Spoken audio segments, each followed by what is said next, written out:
The council chamber on Apex Prime was a marvel of engineering.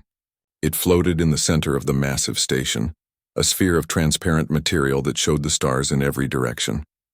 12 sections lined the interior, each decorated in the style of the empires that ruled the known galaxy. Today, those sections were filled with representatives who looked ready to kill each other. Captain Daniel Grant stood near the entrance, watching the chaos unfold. He was a tall man with graying hair and calm blue eyes that seemed to take in everything without judgment. His uniform was simple compared to the elaborate outfits worn by the other diplomats. Earth had only been part of the galactic community for 30 years, and they still didn't have much money for fancy clothes or impressive displays. Next to him, Lieutenant Amy Chen shifted nervously. She was young, barely 25, and this was her first major diplomatic mission. Her dark eyes darted from one angry alien to another, and her hand kept moving toward the communication device on her belt. "Sir, maybe we should leave," she whispered. "This doesn't look safe." Daniel shook his head slightly. "We stay. We need to see how this plays out." At the center of the chamber, Commander Vexthor of the Scar Empire was standing on his delegation's platform. He was massive, easily 8 feet tall, covered in dark scales that looked like armor. His yellow eyes blazed with anger as he pointed one clawed finger at the Talvari section. "You have taken what belongs to the Scar," he hissed, his voice carrying through the chamber like thunder. "The Kepler system is ours by right of discovery. Return it or face the consequences." Across the chamber, High Speaker Nallus rose gracefully. The Talvari were tall and slender, with pale blue skin that seemed to shimmer in the starlight. Her people were known for their diplomacy, but her voice now held an edge of steel.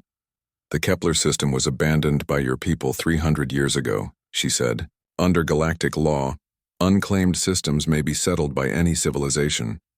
We have colonized 5 planets there. They are home to 60 million Talvari citizens. We will not surrender them." The Scar commander's roar shook the chamber. "Then you choose war." Other delegates began shouting. The crystalline beings of the Vex Dominion chimed their support for the Talvari. The insectoid hive collective made clicking sounds that their translators turned into neutral observations, but their tone suggested they were calculating which side would benefit them most. The Gorath Confederacy, the Melos Union, and half a dozen other empires all began choosing sides, pulling out old alliances and older grudges. Daniel watched it all with those calm eyes. He had studied these species for months before coming here. He knew their histories, their wars, their cultures. Humans were good at that, at understanding others. They had to be. Earth had nearly destroyed itself in wars before learning better. Lieutenant Jake Morrison, the military analyst in their small delegation, leaned over to Daniel. "Sir, intelligence suggests the Scar have mobilized their fleet. If they attack, this will spread across half the galaxy within weeks." "I know," Daniel said quietly. "What do we do?" "We wait a little longer." The shouting grew louder. A delegate from the Gorath Confederacy accused the Hive Collective of secretly supporting both sides. The Hive's response was to withdraw from the chamber, their swarm of smaller insects flowing out like a dark cloud. That made things worse. Other empires began accusing each other of conspiracies and secret alliances. Amy gripped Daniel's arm. "Sir, the Gorath delegation just left too." "This is falling apart," Daniel nodded slowly. He had been counting on this in a way. Sometimes things had to break completely before they could be fixed. He just hoped he was right about what came next. Commander Vexthor slammed his fist on his platform.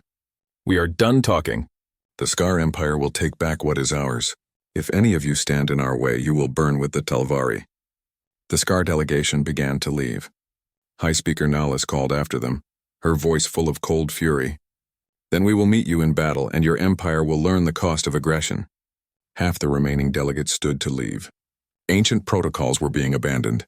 The galactic peace that had held for 200 years was crumbling in real time. This wasn't just a border dispute anymore. This was the beginning of a war that would consume everything. Daniel took a deep breath. He stepped forward, moving toward the center of the chamber where the human delegation's small platform waited. It was positioned in the worst spot, naturally between 2 pillars that blocked the view. Humans weren't important enough for a good seat. "Wait," he said. His voice wasn't loud. He didn't shout or thunder like Commander Vexthor. He didn't have the crystal-clear projection of High Speaker Nallus. He just spoke in a normal conversational tone. But somehow, impossibly, people heard him. Commander Vexthor paused at the exit. High Speaker Nahlis turned her head. Other delegates who had been shouting or leaving stopped and looked toward the human section.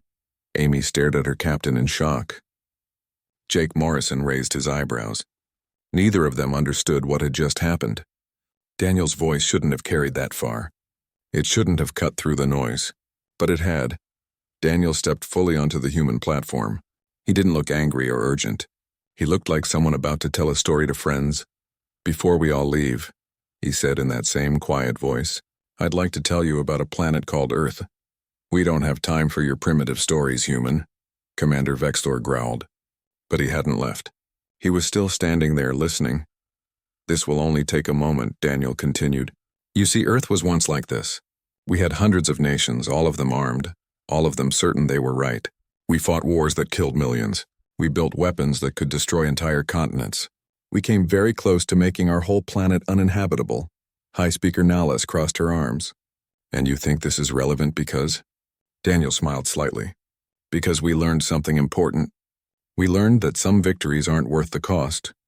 We learned that being right doesn't matter if everyone dies." The chamber was quieter now.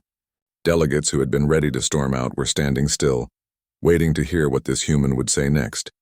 There was something in his voice, something that made them want to listen, even though they didn't quite understand why. "But more than that," Daniel said, "we learned about a concept we call mutually assured destruction. Would you like to hear about it?" Commander Vexthor snorted. "Spare us your philosophy." "It's not philosophy," Daniel replied gently. "It's mathematics. And it's the reason we're all about to die if we don't stop and think very carefully about what happens next." Now he had their complete attention. Daniel walked slowly around the platform, his hands relaxed at his sides. The chamber remained unnaturally quiet. Even the crystalline Vex representatives had stopped their constant humming.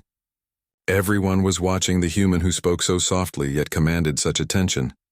"Mutually assured destruction," Daniel began, "is simple. It means that if two powers are strong enough, war between them becomes suicide, not defeat. Not victory at a high cost. Actual suicide for both sides." Commander Vexthor's scales rippled with annoyance. "The Scar do not fear death in battle." "I'm not talking about fear," Daniel replied calmly. "I'm talking about mathematics. Let me ask you something, Commander. What happens after you win your war with the Talvari?" The Scar commander blinked his yellow eyes.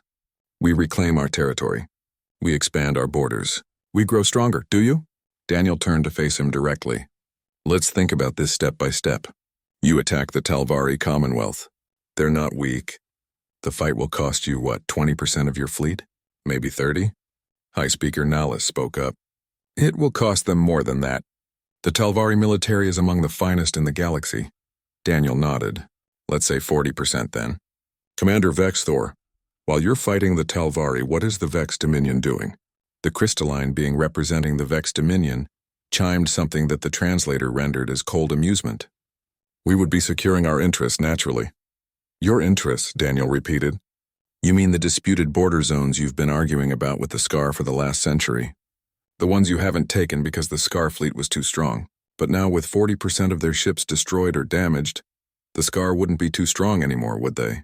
Commander Vexthor's claws flexed. He said nothing. Daniel continued walking, his voice never rising, never becoming aggressive. "And while the Vex Dominion is attacking the Scar's weakened borders, the Hive Collective sees opportunities opening up. The Gorath Confederacy settles old scores. The Melos Union grabs territory while everyone is distracted. Within one standard year, 3 empires are devastated, 2 more are crippled, and everyone else is fighting over the scraps." He stopped walking and looked around the chamber. "That's not a guess. That's just basic strategic analysis. My military team ran the simulations. We can show you the data if you want." Lieutenant Jake Morrison stepped forward with a data pad. "We modeled 20 different scenarios based on current fleet positions and historical conflict patterns. In 18 of them, the galactic community fractures into total war within 14 months. In the other 2, it takes 18 months. The delegates shifted uncomfortably. Several of them had their own analysts who could verify these numbers. They knew the human was probably right. High Speaker Nahlis spoke carefully. "Even if your analysis is correct, what would you have us do?" Allow the scar to threaten our citizens without response. I'm not telling you what to do, Daniel said gently. I'm just asking you to think about the cost. Because there's something else you should know. Something Earth discovered 6 months ago, he signaled to Amy. She activated the main display in the center of the chamber. A star map appeared showing the known galaxy. Then the view zoomed out far beyond the civilized sectors, into the dark space between galaxies. This, Daniel said quietly, is what our long-range sensors detected. The map showed a massive formation of ships, thousands of them, maybe tens of thousands. They were moving through the void between galaxies heading toward the galactic rim. Commander Vexthor leaned forward. What is that? We don't know, Daniel admitted. But they're heading straight for us. Our analysis suggests they'll reach the outer colonies in approximately 4 months. The chamber erupted. Delegates shouted questions, accusations, demands for proof. Daniel stood calmly in the center of the storm, waiting for it to pass. A deep, resonant voice cut through the noise. It came from Speaker Prime of the Hive Collective, who had returned to their platform. You claim to have evidence of an approaching threat, yet you said nothing until now.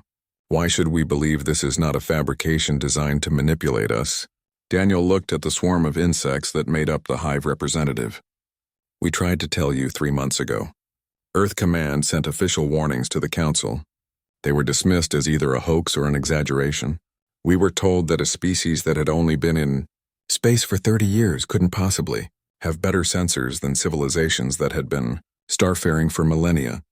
Hi, Speaker Nallis accessed her own records. Her expression shifted slightly. There was such a message. I reviewed it myself. It seemed unlikely. We get it, Daniel said with a slight smile. We're the new kids. We don't have your technology, your experience, your reputation. Why would you listen to us about something this important? But that doesn't make the threat less real. Amy brought up more data. Sensor readings from multiple human survey vessels. Analysis from Earth's top scientists. Projections of the fleet's trajectory.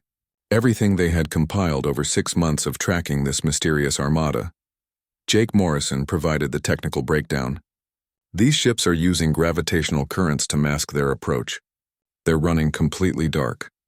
No communications, no energy signatures beyond minimum propulsion.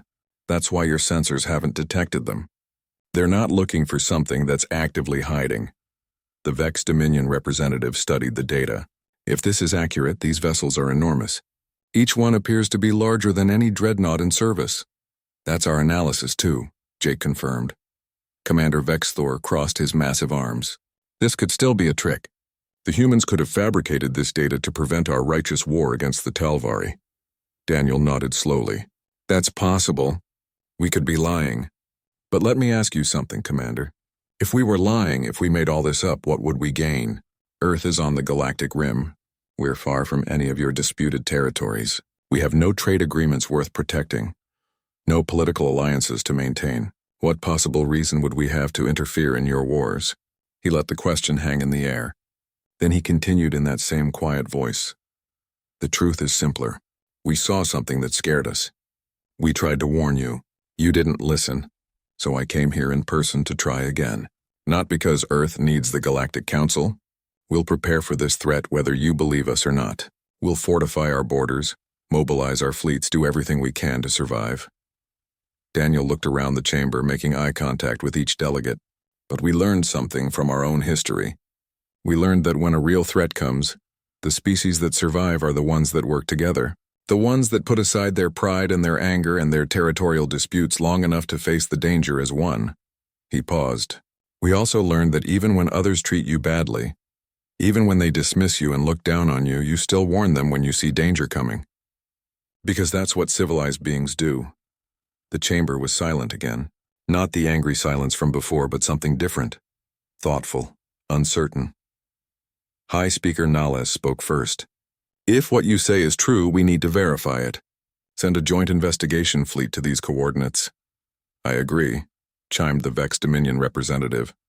Commander Vexthor growled low in his throat, but after a long moment he nodded. The Scar Empire will send ships as well. But if this proves to be a deception, human, there will be consequences. Daniel smiled slightly. If I'm lying, Commander, you're welcome to add Earth to your list of enemies. We'll be right there at the bottom. The joint investigation fleet assembled within 2 days. 7 ships, each representing a major galactic power, formed up around the human vessel Endeavor. Daniel stood on his bridge, watching the other vessels through the viewscreen. Each one was larger and more advanced than his ship. Each one carried crew members who still didn't trust humanity. Amy worked at her station, coordinating flight paths and communication protocols. She glanced at Daniel nervously. "Sir, the Scar warship is refusing to sync their navigation computers with ours. They say they don't trust human technology." "That's fine," Daniel replied calmly. "Send them the coordinates directly. They can plot their own course." Jake Morrison shook his head from his position at Tactical. "This is going to be a mess. 7 different military doctrines, 7 different command structures, and nobody wants to cooperate." "Give them time," Daniel said. "They'll learn." The journey to the detection zone took 3 weeks. For the first few days, the 7 ships traveled in formation but operated independently. Each captain kept to themselves. Communications were formal and minimal. The Scar crew made it clear they still considered this entire mission a waste of time. Daniel spent those first days visiting the other ships. He requested permission to come aboard each vessel, speaking with their captains and crew members. Most agreed out of curiosity more than anything else. What did this human want? On the Talvari warship Swift Justice, Captain Lisa Hayes received Daniel in her briefing room. She was tall even for a Talvari, with the characteristic blue skin and large dark eyes that could see into the ultraviolet spectrum. She studied Daniel carefully. "Why are you here, Captain Grant?" Daniel smiled slightly. "To talk, to listen, to understand how your people see the situation. Our people see the Scar as aggressive expansionists who threaten our citizens." Lisa replied flatly. "That hasn't changed, I understand. Can I ask you something? What's the longest war in Talvari history?" Lisa blinked, surprised by the question. "The Borderlands conflict. It lasted 73 years. How did it end?" "Both sides realized the cost was too high. They negotiated a peace," Daniel nodded. "Both sides were still alive to negotiate. That's the important part. My people had a saying, 'You can't negotiate with radioactive ash.'" Despite herself, Lisa's expression softened slightly. "Your species really did come close to destroying yourselves." "Several times," Daniel admitted. "We built weapons that could turn our entire planet into a lifeless rock. We pointed them at each other for decades. The only reason we survived was that enough people understood the math. If we used those weapons, everyone died. There were no winners." Lisa was quiet for a moment. "The Scar don't think like that. They respect only strength." "Maybe," Daniel said. "Or maybe they respect strength because nobody has shown them an alternative that works. Either way, right now we have a bigger problem than your border dispute." He left shortly after, but something had changed. Lisa found herself thinking about what the human had said. Over the following days, she noticed Daniel visiting other ships having similar conversations. He never pushed. He never lectured. He just asked questions and listened carefully to the answers. On the Scar warship Iron Fang, Commander Vex Thor initially refused to meet with Daniel. But his tactical officer, a younger Scar named Kresh, was curious about human military capabilities. He met with Jake Morrison to exchange information about weapon systems and defensive strategies. The conversation started professionally. But Jake had a way of making people comfortable. He told stories about Earth's own wars, about the terrible mistakes humans had made and the lessons they had learned. Kresh found himself sharing stories too, about Scar honor codes and the warriors who had shaped their culture. "Your people sound similar to ours," Kresh said thoughtfully. "Aggressive, competitive, always testing each other." "Very similar," Jake agreed. "The difference is we learned that sometimes the strongest thing you can do is not fight." "That sounds like weakness, does it? Is it weak to have weapons that could destroy your enemy completely, but choose not to use them? Is it weak to win a war without fighting it?" Kresh had no answer to that, but he mentioned the conversation to Commander Vex Thor, who began to view the humans differently. Perhaps they weren't as soft as they appeared. By the end of the second week, the fleet was operating more smoothly. Ships began sharing sensor data more freely. Crew members from different species started talking to each other during scheduled communication windows. It wasn't friendship yet, but it was better than the cold hostility from before. Daniel was on the Endeavor's bridge when they reached the detection coordinates. Amy counted down the final approach. "Entering the detection zone in 30 seconds. All 7 ships dropped out of faster-than-light travel simultaneously. The view screen showed empty space, the darkness between galaxies where few travelers ventured. Running full sensor sweep, Amy reported, looking for the coordinates from our original detection. For a long moment, there was nothing. Then the sensors began registering contacts. Hundreds of them. Then thousands. Jake stared at his display in shock. Sir, it's worse than we thought. Much worse. Daniel's calm expression flickered briefly. How much worse? Our original estimate was off by at least 30%. There are more ships and they're bigger than our data suggested. The communication system crackled to life. Lisa's voice came through from the Swift Justice. Captain Grant, are you seeing this? We are, Daniel confirmed. Commander Vexthor's rough voice joined the channel. By the blood of my ancestors. How is this possible? The Armada stretched across space like a dark continent. Each vessel was enormous, built with technology that looked both organic and mechanical. The hulls seemed to grow rather than be constructed, covered in plates that resembled armor but moved slightly, as if breathing. The Vex Dominion ship moved closer to get better readings. Its crystalline sensors could detect frequencies the other ships couldn't. The Vex captain's chiming voice held an edge of fear. They're drawing power from somewhere. The energy readings are unlike anything in our databases. Can we determine their origin? Lisa asked. Negative, Amy reported from the Endeavor. They don't match any known species. They're not in any database. Jake pulled up tactical analysis. I'm seeing weapon ports. Lots of them. These ships are designed for warfare. They're not colony vessels or exploration ships. These are warships. As if responding to their presence, one of the massive vessels began to move. It turned slowly, deliberately toward the investigation fleet. Lights appeared along its hull, pulsing with a sickly green color. All ships pull back, Daniel said calmly but firmly. Maintain formation and retreat to safe distance. The fleet began to withdraw. But the Gorath ship, aggressive by nature, moved forward instead. Its captain wanted closer scans, better data. Gorath vessel, fall back, Daniel called. That's too close. The Gorath captain ignored him. The exploration ship activated high-powered sensors, scanning the alien warship intensely. The massive vessel responded instantly. A beam of light shot out, hitting the Gorath ship. There was no explosion, no debris. The ship simply ceased to exist, erased from space as if it had never been there. The remaining 6 ships retreated immediately, jumping to faster-than-light speed without waiting for coordination. When they regrouped at a safe distance, every captain was shaken. Commander Vexthor's voice was subdued. I have never seen a weapon like that. None of us have, Lisa said quietly.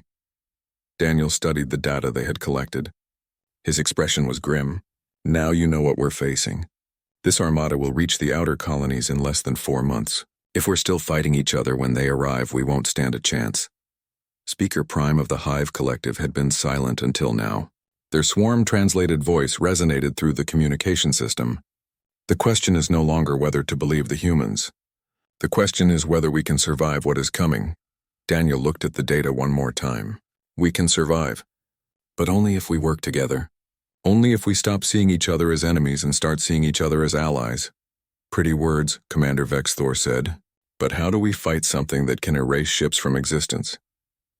Together, Daniel replied simply. We fight together, and we start right now. The return to Apex Prime took 2 weeks. During that time, the 6 surviving ships traveled together in a formation that would have been unthinkable a month earlier. Scar warships flew alongside Talvari vessels. The Hive Collective shared navigation data with the Vex Dominion, and in the center of it all, the small human ship Endeavor coordinated communications and kept everyone working toward the same goal. Daniel barely slept. He spent his days moving between virtual meetings with the various captains, helping them understand each other's capabilities and limitations. He spent his nights reviewing tactical data with Jake Morrison, trying to find any weakness in the alien armada. Amy brought him coffee on the 3rd day. She found him staring at holographic displays, his eyes red from exhaustion. Sir, you need to rest. I will, Daniel said absently, after we figure out how to stop those ships. We have months before they arrive. You can take a few hours to sleep. Daniel looked at her and smiled slightly. You're right. But every hour I spend sleeping is an hour we're not preparing. Right now that feels like too high a cost. You won't do anyone any good if you collapse from exhaustion. He nodded slowly. Fair point. Wake me in 4 hours. When the fleet arrived back at Apex Prime, the entire Galactic Council was waiting. News of what the investigation team had found had already reached them through military channels. The mood was different from before. The anger and posturing were gone, replaced by fear and uncertainty. The council met in emergency session. Daniel presented the full data, including recordings of the Gorath ship being destroyed. The silence in the chamber was heavy. No one spoke for several minutes after the presentation ended. Finally, High Speaker Nahlis stood. We must coordinate our defenses. All of them. Every ship, every weapon, every strategic resource. Commander Vexthor rose as well. The Scar Empire agrees. The dispute over the Kepler system is suspended until this threat is eliminated. One by one, the other empires pledged their support. Ancient rivalries were set aside. Territorial disputes were frozen. For the first time in recorded history, the Galactic Council was truly unified. But unity was only the first step. The real work began immediately. Daniel found himself appointed as a senior strategic coordinator, despite his low rank and Earth's minor status. The Council recognized that he had a gift for bringing different groups together. More importantly, he understood how to fight when you were outmatched. The first meeting of the Combined Military Command was chaos. 12 different species, each with their own military traditions trying to work together. The Scar believed in direct assault tactics. The Talvari preferred elegant maneuvers and precision strikes. The Hive Collective operated through swarm tactics that confused the other species. And the Vex Dominion relied on technology that nobody else fully understood. Daniel sat quietly through 2 hours of arguing. Officers shouted at each other, questioned each other's competence, and insisted their way was the only correct approach. Finally, he spoke. Can I show you something? The room fell silent. By now, most of them had learned that when the human spoke quietly, it was worth listening.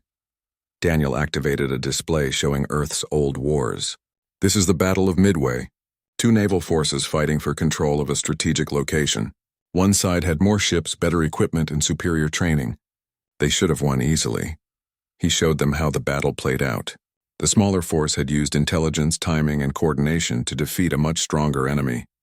They turned the enemy's strengths into weaknesses by attacking at the precise moment when those strengths couldn't be brought to bear. This is the Battle of Thermopylae, he continued, showing another historical battle. 300 soldiers held off an army of thousands by choosing terrain that negated the enemy's numerical advantage. He went through example after example. Human history was full of smaller forces defeating larger ones through strategy, coordination, and the willingness to think differently about warfare. We can't beat this armada in a straight fight, Daniel said simply. They're too powerful. But we don't need to fight them straight. We need to be smart. We need to use everything we have in ways they don't expect. Lisa Hayes leaned forward. What do you suggest? First, we combine our technologies. The Talvari have the best shields. The Scar have the most powerful weapons. The Hive has numbers and coordination. The Vex can manipulate energy in ways nobody else can. Earth, he paused.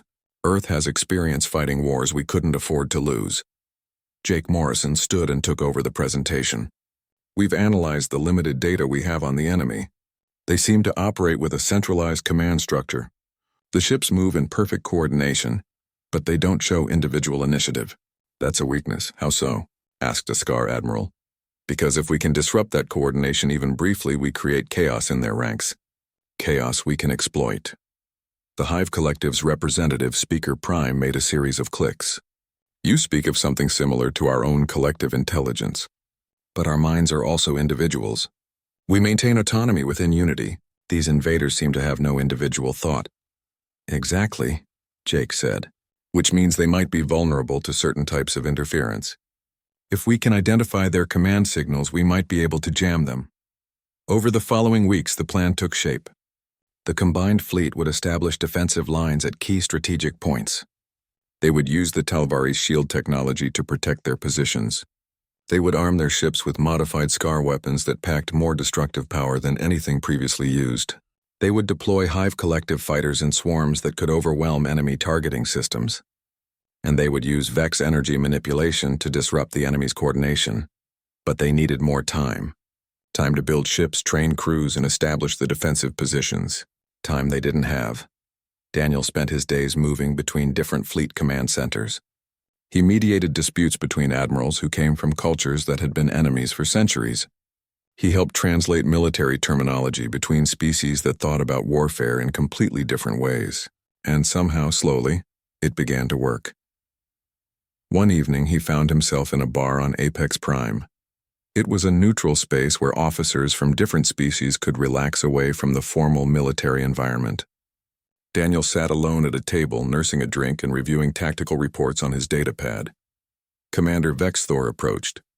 The massive scar looked uncomfortable in the civilian setting, his scales scraping against chairs as he maneuvered through the crowded room. "Captain Grant, may I sit?" Daniel gestured to the empty chair. "Of course, Commander." Vexthor settled into the reinforced seat. For a moment, neither spoke. Then the Scar commander said, "I wanted to apologize." Daniel looked up from his datapad. "For what?" "For dismissing you. For assuming humans were weak because you speak softly. For nearly causing a war that would have left us all vulnerable to the real threat." Daniel smiled slightly. "You don't need to apologize for being who you are, Commander. The Scar value strength and directness. There's nothing wrong with that. But you showed us a different kind of strength. The strength to see beyond immediate conflicts. The strength to unite enemies toward a common goal."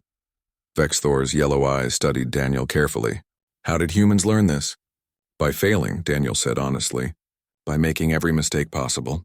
By nearly destroying ourselves multiple times. We learned these lessons because the alternative was extinction." He paused. "The difference is you all get to learn from our mistakes instead of making them yourselves." Vexthor made a rumbling sound that might have been laughter. "A generous gift. Not generous, practical. If you all die, we die too. We're in this together now." The Scar commander raised his glass. "To unity forged in necessity." Daniel raised his own glass.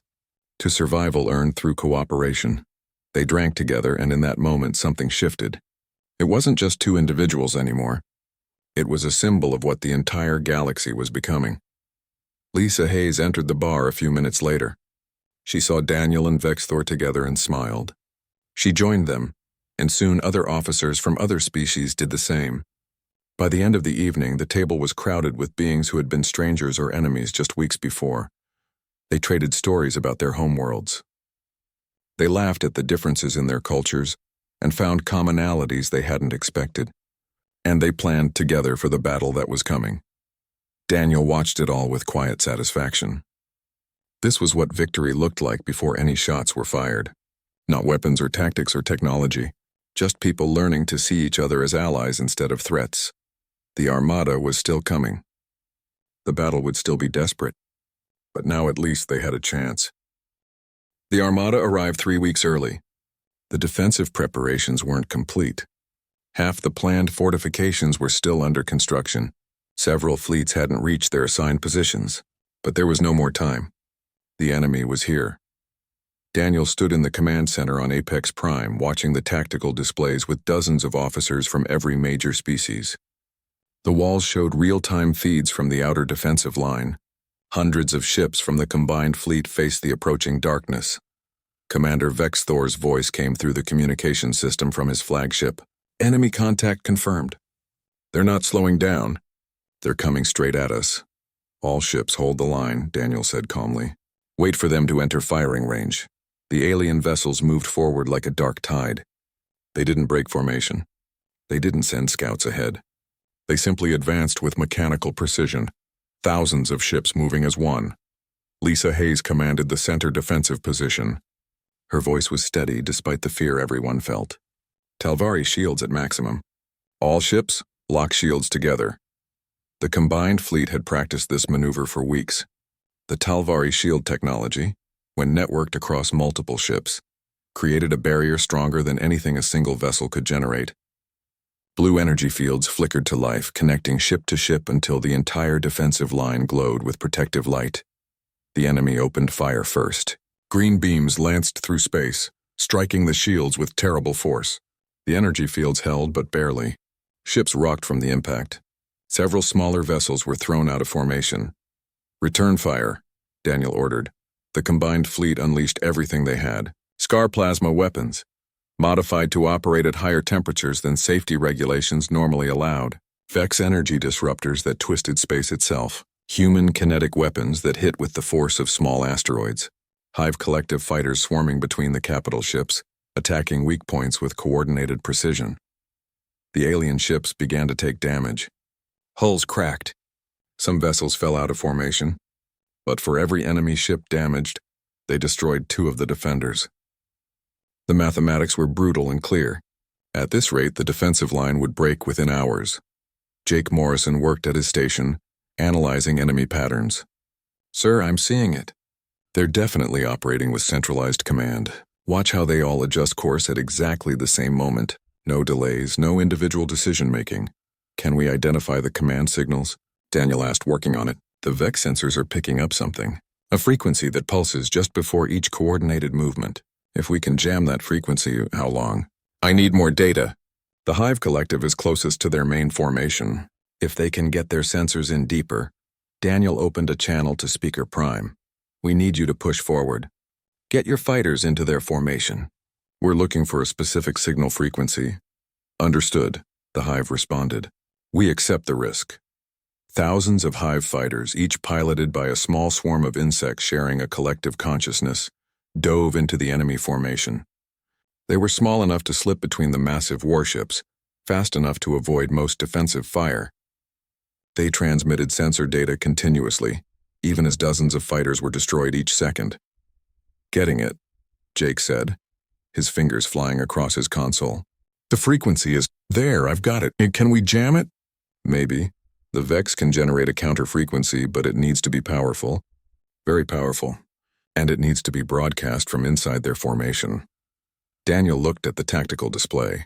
To get a ship deep enough into the enemy formation to broadcast the jamming signal would be a suicide mission.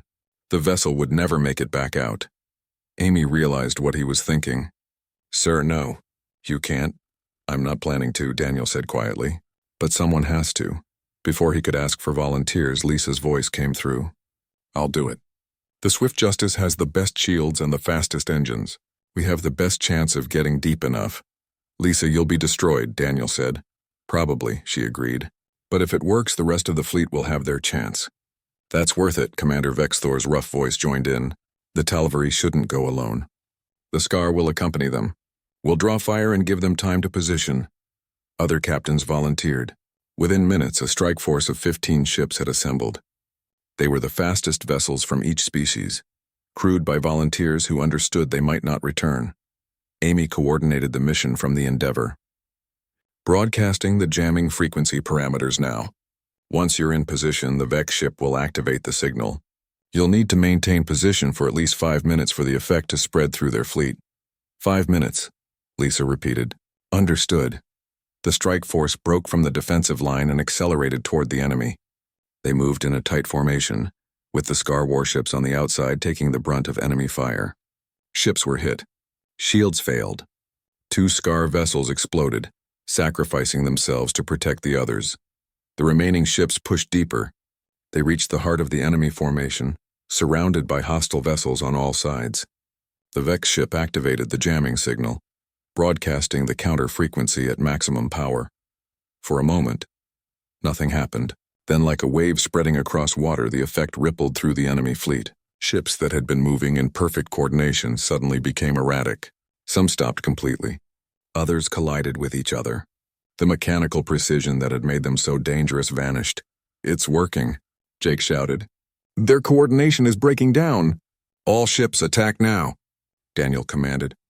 "Hit them while they're disorganized." The combined fleet surged forward. Without their coordinated defense, the enemy ships were vulnerable. The defenders targeted the command vessels first, the larger ships that seemed to be trying to restore order. One by one, they fell, but the strike force was trapped in the middle of the chaos. Enemy ships fired wildly in all directions. The Vex ship, broadcasting the jamming signal, was hit repeatedly. Its shields collapsed. "The hull breached. We're losing the signal," Amy reported, her voice tight with fear. "Swift Justice can boost it," Lisa transmitted. Her voice was calm, even though her ship was taking heavy fire. "Rerouting all power to communications." "Lisa, get out of there," Daniel said urgently. "Can't do that, Daniel. Someone needs to maintain the signal." The Swift Justice took hit after hit. Its shields were gone. Fires burned through multiple decks, but Lisa kept the jamming signal active even as her ship died around her. The 7 minutes felt like hours. The strike force fought desperately to survive, but they were too deep in enemy territory. Ships exploded. Life pods ejected into space. The Scar vessels fought to the last, their final acts of defiance allowing a few others to escape. Then, finally, the enemy fleet began to retreat. The jamming signal had worked. Their coordination was shattered, their losses mounting, and whatever intelligence controlled them recognized the danger. The massive ships began withdrawing, pulling back toward the dimensional gate they had emerged from. The combined fleet pursued but carefully. They harried the retreating enemy, destroying stragglers, but didn't overextend. Daniel watched the tactical display, counting losses, assessing damage. "Status report," he requested quietly. The numbers came in. They had won, but the cost was staggering. 30% of the defensive fleet was destroyed or crippled. Millions of crew members were dead. Entire worlds had been bombarded before the enemy was stopped. But the galaxy had survived. As the last enemy ships disappeared through their dimensional gate, Amy turned to Daniel. "Sir, we're getting signals from the strike force. Some of them made it. The Swift Justice. She's heavily damaged but intact. Captain Hayes is alive." Daniel closed his eyes briefly in relief. "Get recovery ships out there immediately. Bring them all home." Over the following hours, the survivors were recovered. Lisa was pulled from the wreckage of her ship, burned and injured but alive. Several Scar warriors limped back in damaged vessels. The Hive Collective counted its losses and mourned in its own collective way. The council met 3 days later. The chamber was more subdued than Daniel had ever seen it. These beings who had spent centuries in political games and territorial disputes now understood what real war looked like. High Speaker Nales spoke for all of them.